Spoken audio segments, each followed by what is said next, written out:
All right, let's dive right in. Today we're looking at a fascinating story where the super futuristic world of blockchain real estate smacks right into the very harsh, very old school reality of foreclosure.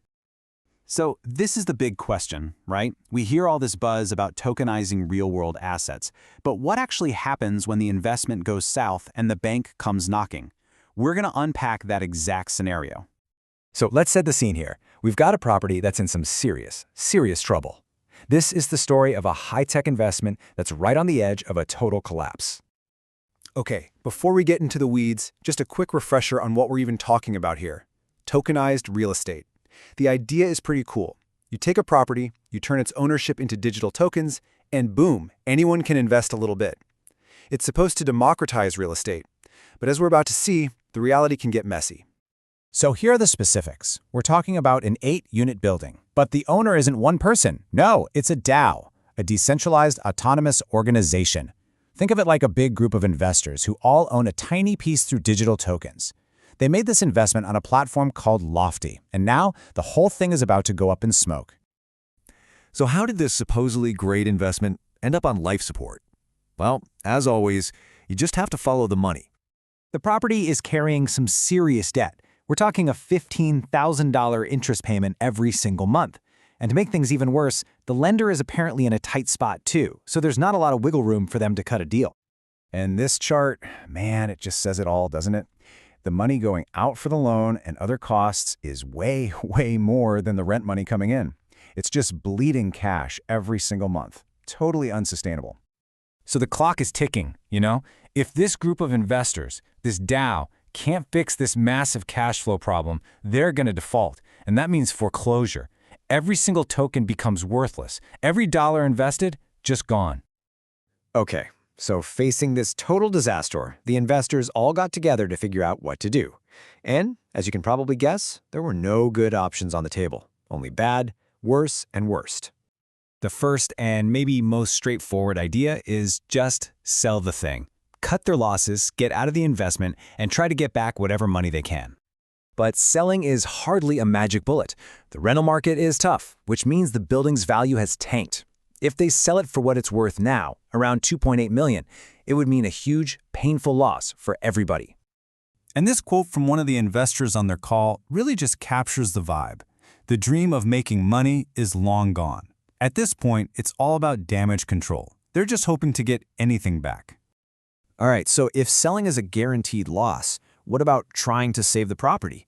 That brings us to their second choice, a capital call. So a capital call means going back to the investors and asking them to put more money in. The problem is this would make everyone's existing tokens less valuable. And honestly, there's no guarantee it would even work. It might just be a band-aid on a bullet wound. And here's the question that was clearly haunting all of them. Is putting more money in a smart move to save the asset? Or is it just throwing good money after bad? It's a classic investor's nightmare, right? Which brings us to the final and most dreaded option of all, do nothing. Just let the deadline pass, default, and let the whole thing go into foreclosure. And let's be absolutely clear. For the token holders, this is the worst-case scenario. It's a total wipeout, 100% loss. All their tokens go to zero. It's game over.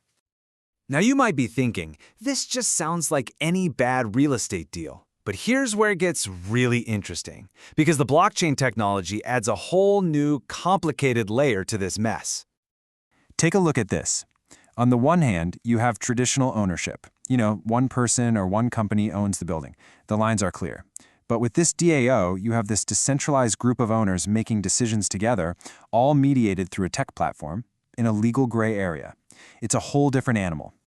And this is where the tech itself became a huge problem. The Lofty platform actually froze trading of the tokens once the building was put up for sale. Well, that makes a capital call pretty much impossible, right? They also delisted it so nobody could even see it, and every single decision required a slow, formal vote by all the token holders. The tech was creating roadblocks.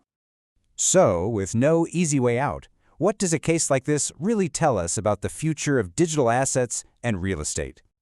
The key takeaway here is that this is way bigger than just one building. This whole situation is a stress test. It's a glimpse into the future, showing us the exact kinds of friction and legal headaches that are going to pop up when new digital ownership models crash into old-school debt. And honestly, this quote from an investor pretty much says it all. He got into it because of the hype, the cool blockchain thing. But he learned a really tough lesson. Underneath all the tech, it's still just real estate. And at the end of the day, the fundamentals of real estate always win.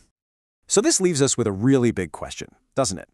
As we continue to tokenize more and more real-world things, from buildings to art, are these kinds of complex, messy dilemmas going to become the new normal for investors?